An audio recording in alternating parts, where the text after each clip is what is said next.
আজ তৈরি করেছিলাম ইলিশ মাছের এক নতুন রেসিপি। নুন, হলুদ, কাঁচা লঙ্কা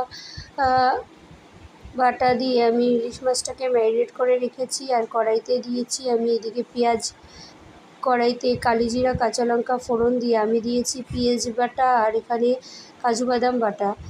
এইভাবে দিয়ে গরম জল দিয়ে ইলিশ মাছগুলো, ম্যারিনেট করে রাখা মাছগুলোকে দিয়ে ঢাকা দিয়ে দিয়েছি 10-15 মিনিটের জন্য। সেই মাছগুলো অল্প ভেপে গেছে। আমি নামানোর আগে কালো সর্ষে আর সাদা সর্ষে একসাথে পেস্ট করে একটু সেঁকে দিয়ে ছেঁকে পেস্টটা দিয়ে দিয়েছি। এইভাবে আরও 10 মিনিট সেদ্ধ করে নিন আর নামানোর আগে কাঁচা সর্ষের তেল ছড়িয়ে দেবেন। তৈরি হয়ে গেল ইলিশ মাছের নতুন রেসিপি। আপনারাও ট্রাই করতে পারেন, খুব সুস্বাদু। দেখুন আমি রেসিপিটা পরপর দিয়ে দিলাম, ভালো লাগলে অবশ্যই জানাবেন।